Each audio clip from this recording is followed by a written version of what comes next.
المشبهة بالفعل الحروف المشبهة بالفعل إن أنك أن تقلت لعل ما شاء الله إن أنك أن لكن ليت لعل الماء الكافة মায়ে কাফা। তো আমরা জেনেছি, আমরা এখন তারকিব করছি, সমস্ত শরমিয়াতে আমেলের তারকিব করতে যাচ্ছি। আমরা মুতাআল্লিকের তারকিব আমরা অলরেডি জেনেছি। মুতাআল্লিকুন, মুতাআল্লাকুন বা মুতাআল্লিক হতে হবে জার মাজরুর হলে, এই জার মাজরুর কোনো একটা ফেল অথবা ফেলের অর্থ বহন করতে পারে এমন সিগা সিফাত ইসমু মুশতাকের কি হয়, ইসমু ফাইল বা ইসমু মাফুল বা সিগা সিফাত, সিফাত মুশাব্বাহ আর ইসমু ফাইল মুবালাগা, এই জাতীয় শব্দের প্রকাশ্যে বা অপ্রকাশ্যে অবশ্যই কি করতে হয়, মুতাআল্লিক মানে সম্পর্ক করে দিতে হয়, অর্থগত সম্পর্ক থাকে আমরা জেনেছি।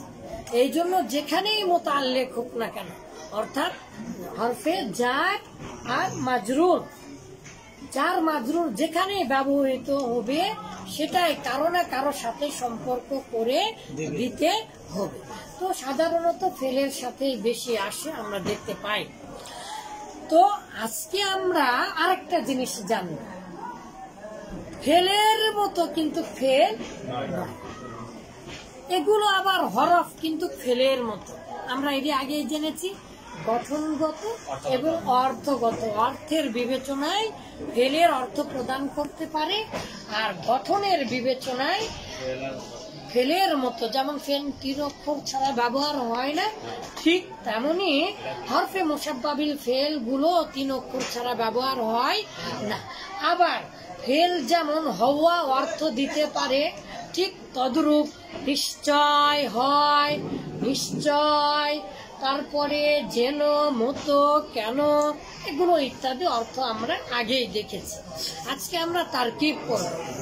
আমলটা আমরাও জেনেছি, হরফে মুশাব্বাহ বিল ফেল পৃথিবীতে একটাই যেটা ফেলের মতো কিন্তু ফেলের আমল করবে না, ফেলের বিপরীত আমল করবে। তার মানে ফেল ইসিমকে পেশ দিবে আর মাফুল বা ফাইলকে পেশ দিবে আর মাফুল সকল ইসিমকে নসব দিবে, কিন্তু এটা ফেলের মতো, কিন্তু যেহেতু ফেল নয় এই জন্য হরফে মুশাব্বাহ বিল ফেল ঠিক তার বিপরীত আমল করবে, অর্থাৎ ফাইলের স্থানে ইসিমকে, হরফে মুশাব্বাহ বিল ফেলের ইসিমকে নসব দেবে, আর তারপরে খবরকে কি দিবে, খবরকে রফা বা পেশ। তার মানে আরো একটা জিনিস প্রমাণিত হচ্ছে, হরফে মুশাব্বাহ বিল ফেল মুবতাদা ও খবরের আগে আসে। তাহলে ইসমু ইন্না, তার মানে এটা হচ্ছে মুবতাদা, আর ইসমু খবর, তার মানে এটা হচ্ছে খবর। যে কোনো সরল বাক্য বা ক্রিয়াবিহীন বাক্যের আগে আসে, যেমন ইন্না জাইদান কাইমুন। এগুলো সহজ তো, এই জন্য এভাবে পড়াতে চাচ্ছি না, তারপরেও কলম ছেড়ে এসেছে না। আচ্ছা, ইন্না জাইদান কাইমুন, ইন্না হরফে মুশাব্বাহ বিল ফেল, নিশ্চয়, বলেন আমার সাথে সাথে, নিশ্চয়। তার মানে কি নিশ্চয় হয়, বুঝেছেন কিভাবে? তাহলে ফেলের অর্থ গোপন থাকে। তাহলে নিশ্চয় মানে কি, নিশ্চয় মানে কি, নিশ্চয় জায়েদ দাঁড়ানো, নিশ্চয় জায়েদ দাঁড়ানো মানে নিশ্চয় জায়েদ হয় দাঁড়ানো, তার মানে নিশ্চয় হয় জায়েদ দাঁড়ানো, মানে জায়েদ দাঁড়ানোটা এটা কি নিশ্চিত, দাঁড়িয়ে আছে এরকম, তাই না? তাহলে ইন্না হরফে মুশাব্বাহ বিল ফেল, আর ইন্নার পরে যেটা আসবে সেটা অর্থের বিবেচনায় অবশ্য লক্ষ্য রাখতে হবে। ইসিমটা পরেও যেতে পারে, খবরটাও আগে আসতে পারে, লিতাওয়াসসুই জুরুফের ক্ষেত্রে ইত্যাদি ক্ষেত্রে ব্যবহার হয়, কিন্তু সাধারণত পরেই দেখি ইন্নাল্লাহা গফুরুন। ঠিক এরকম ভাবে যে ইন্না ইন্নার পরে যেটা থাকবে সেটাকে আমরা ইসিম ধরবো। তাহলে ইন্না জাইদান, এই যে জাইদের উপরে জবর দিয়ে দিলাম, তাহলে ইন্না হরফে মুসাব্বা বিল ফেল, আর জায়েদ হচ্ছে বলেন ইসমু ইন্না। ইসমু ইন্না। Inner eSIM. Inner eSIM. কেন বলা হলো না মুক্তাদা? কেন বলা হলো না মুক্তাদা?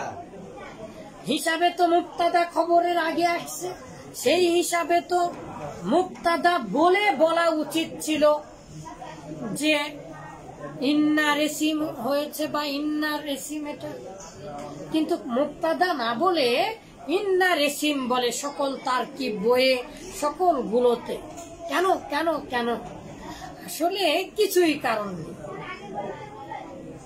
কিছুই।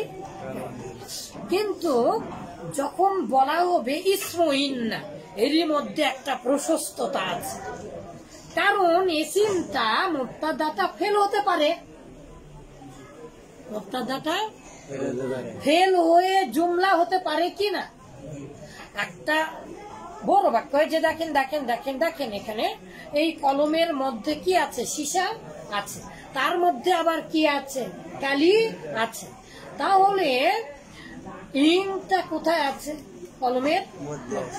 তাহলে কলমের মধ্যে বলতে শুধু কি কলমের মধ্যে, নাকি কোথায় আছে? সীসার মধ্যে। তো যখন আমরা বলবো ইসমু ইন্না, তখন তার মধ্যে একটা প্রশস্ততা আসবে, কারণ মুক্তাদাটা একটা বাক্য হয়েও মুক্তাদা হতে পারে। এই জন্য বলা উচিত ইসমু ইন্না, ঠিক আছে? আচ্ছা, তারপরেও মূল কোনো কারণ নেই, মূল কোনো কারণ নেই।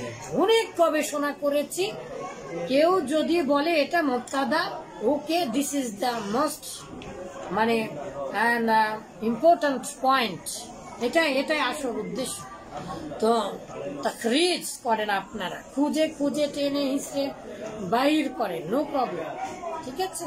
তাহলে ইসমু কানা, আমরা যেভাবে সকল আলিম ওলামারা যেভাবে বলে আমাদেরও সেভাবে বলা উচিত।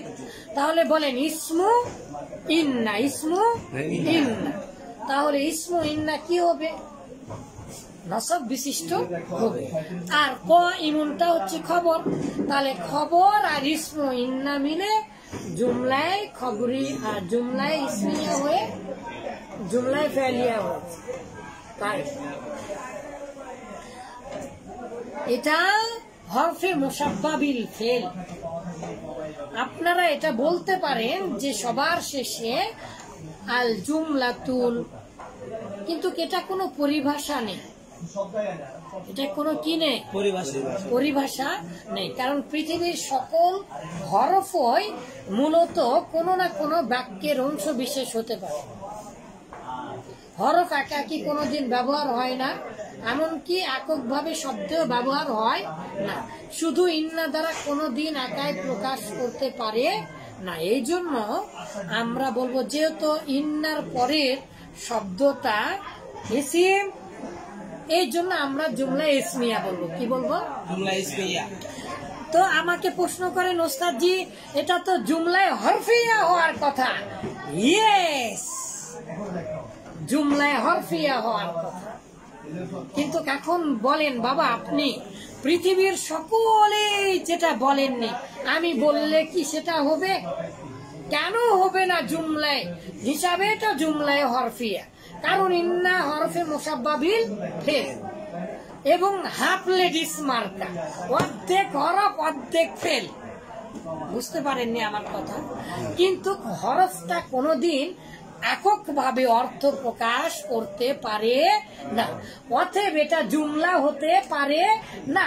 এই জন্য পৃথিবীতে জুমলায় ইসমিয়া আছে আর জুমলায় ফেলিয়া আছে, কিন্তু জুমলায় হরফিয়া নেই।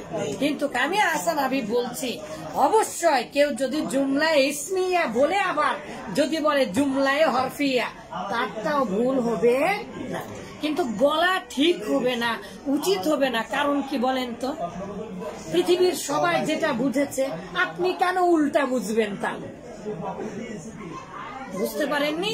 তাহলে ইন্না হরফে মুসাব্বা বিল ফেল জাইদান তার ইসিম বা মুবতাদা, আর কাইমুন তার খবর, মুবতাদা খবর মিলে জুমলায়ে খবরিয়া হয়ে, জুমলায় ইসমিয়া ও খবরিয়া হয়ে আবার কি হয়েছে, ইন্না হরফে মুসাব্বা বিল ফেলের ইসিম। আর ইন্না হরফে মুসাব্বা বিল ফেলের ইসিম মানে হচ্ছে মুবতাদা হতে পারে। তো সব মিলে এরকম ভাবে যেভাবে আপনি তাহকিক করবেন। আরো কিছু কথা আছে যেগুলো আপনারা ব্যাখ্যা বিশ্লেষণে পাবেন, শর্মিয়াতে আমেলের যে ব্যাখ্যাগুলোতে আছে সেগুলো আপনারা পাবেন। দেখেন এই তারকিবগুলো আপনারা দেখার চেষ্টা করবেন এবং এর অনুপাতে তারকিবগুলো যখন করবেন তখন হাকাকতু কিয়ামা জাইদিন ও বালাগনি আন্না জাইদান মুনতালিব, এগুলো অত পড়ার দরকার নেই। তাহলে আমরা আজকে জানতে পারলাম, আমরা নতুন একটা জিনিস জানতে পারলাম, জুমলায় হরফিয়াও হতে পারে। বারাকাল্লাহু ফিকুম হাইয়াকুমুল্লাহ। আমরা আস্তে আস্তে নকশা আকারে জানার চেষ্টা করবো ইনশাআল্লাহ। আসসালামু আলাইকুম ওয়া রাহমাতুল্লাহি ওয়া বারাকাতুহু।